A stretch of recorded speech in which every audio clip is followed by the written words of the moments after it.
So we're going to take about 5 or 6 questions. Yes, sir. Hi, my name is Bob. I'm a business consultant. I started smoking when I was in high school too, but I was in high school in 1976, so I've been doing it a little bit longer than you. I just wanted to say a couple of things to just kind of fill out what you were saying and temper. I think if people, basically, number one, people should look for a business, not for a job, because it's a huge business opportunity. But in terms of looking at it for a business, there's some things that everybody has to look at. Number one, you have to do your own research, and specifically research on a state-by-state basis, because every state is different, and those differences will shape the opportunity. In New York, as he mentioned, there's only 5 dispensaries now, and so that's going to expand at some point in time, but you have to keep track of where it's going. Did you have a question? Yes. It just, I just wanted to say that, like, we got to stay involved politically on this thing. It's not just about starting a business, because you showed a slide where you showed all these business. All right, this is question time. Right. So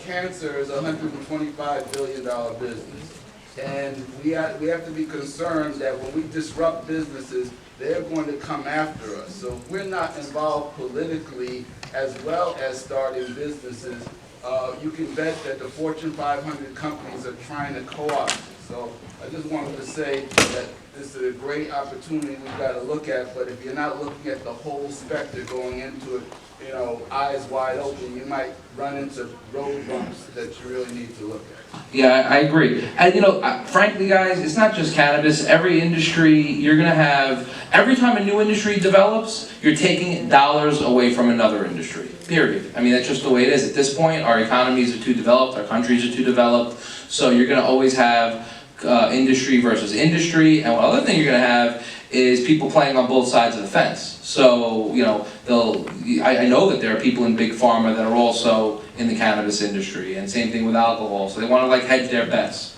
So guys, I really want you guys, I appreciate what your statement, it was a very good one, but let's just keep it to questions. Any other questions, guys?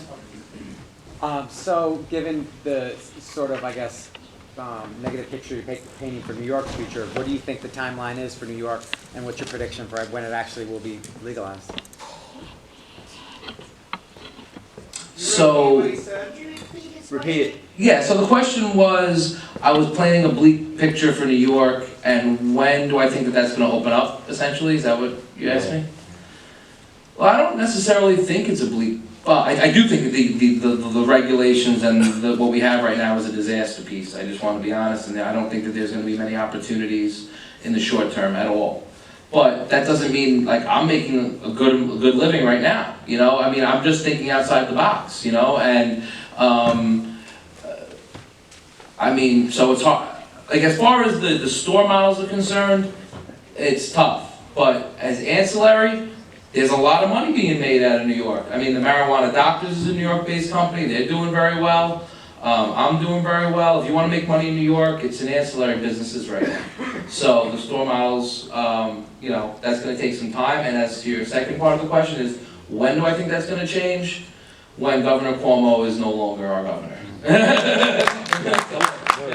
In the top row.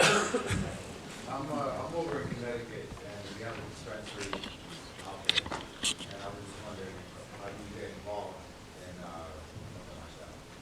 So your question was, you're from Connecticut and they have dispensaries there, and how do you get involved in the dispensaries? Well, yeah.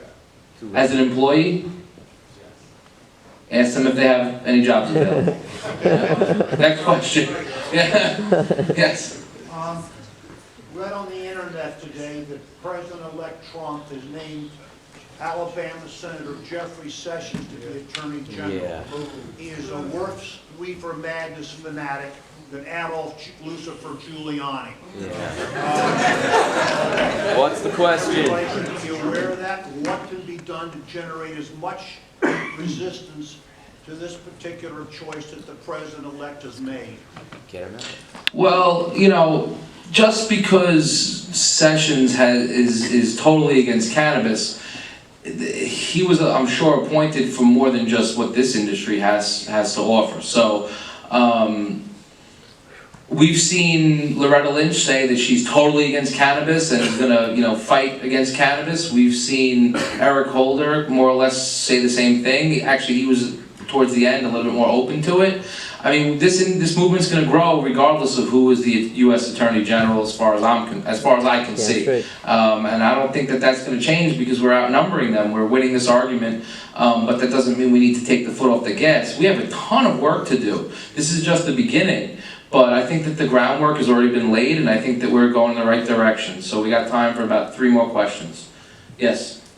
How pervasive do you think the cultivation of hemp and the manufacture of hempcrete will be in creating carbon-negative buildings in urban areas, or just in general at large? Very difficult because of regulations on building materials and how things are built. And it's going to take a very long time for that to develop, I believe. Because that's a totally separate lobbying effort, and frankly, it's the marijuana side of the business that has the sizzle right now. And the hemp is going to take a little bit more time. I think you're going to see, all right, that's a great question actually. In the hemp space, you're going to see things progress in phases. Initially, you saw the hemp seed and oil phase. Now you go to any supermarket in America, you're going to find hemp seed, hemp oil, hemp protein, hemp flour. Well, maybe not hemp flour, but the other things. And then right now, you're seeing CBD, hemp oil is taken off. That's like the second phase. And then there's going to be more phases to come. But I think that is a phase that is at least 10 or 15 years down the road. But you're already seeing really cool videos online in other countries where they're showing model homes being built. They're building hemp homes right now in other countries that are a little bit more, developed when it comes to the hemp space. So until we actually have, I think, hemp legalized to where it's not just on a state-by-state level, but the federal government also believes in it, I don't think that you're going to really get the sort of impact that you would like to see. But now's the time to really learn about how all that stuff works, because you're talking about, in my opinion, the highest growth business of all is the textiles and the building materials in hemp, in my opinion, at least. Hey Scott, how you doing? Good to see you. Good seeing you. We just had PTSD added to our state's medical marijuana program. Jersey's. In New Jersey, correct. In fact, I was one of the veterans who testified in Senate committee to get moving forward. This is the pen Governor Christie used to sign our bill. Nice. So that activist thing is real. That's right. The thing is that since this has happened, for me, prior to this going forward, I was told no. I was told it wasn't going to happen. I was told Governor Christie wasn't going to sign it. And I was told no by a number of organizations. And lo and behold, he signed it. So for me, I've been getting hit by Vice News, DPA, ACLU, and all the questions are, what is Leo Bridgewater's next move? And so I'm in the process of trying to figure that out. Because when he actually signed the bill, I was headed to class because I had a test to take, so I didn't even know. But now, I live in Trenton, New Jersey. It's 7.5 square miles. And so now that PTSD is on the state's program, and 60% of our children suffer from PTSD, this is now turned into a rescue operation. And so, being that I'm trying to get this medicine to the people, but also trying to bring an industry, how do I sell that? It's a great question. And I'm so happy you asked it, because here's the thing that I really wanted to, I was hoping somebody was going to ask me this question. Thank you. First of all, the whole idea of qualifying conditions, total, complete, utter bullshit. I just want to say that, because number one, the whole purpose of qualifying condition, that whole idea and concept, nobody even really asked, like, where does this even come from?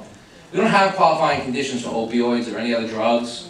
This came from the late 1800s and early 1900s when drugs were first made illegal. It was the most radical human rights policy ever adopted in the United States. At that time, heroin and morphine were being sold in magazines, newspapers. You could just order it, they'd send a hypodermic needle and some heroin right to your house legally. And we had a population that was starting to get impacted negatively because of this.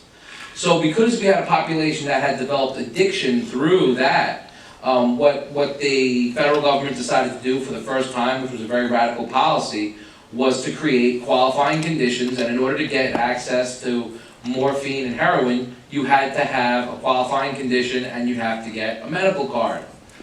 So why 100 years later we decided to adopt an antiquated drug policy and that we're rolling forward with today? Like right now you have states that are gonna adopt medical cannabis programs that they haven't even written the regulations yet, they're gonna have qualifying conditions in.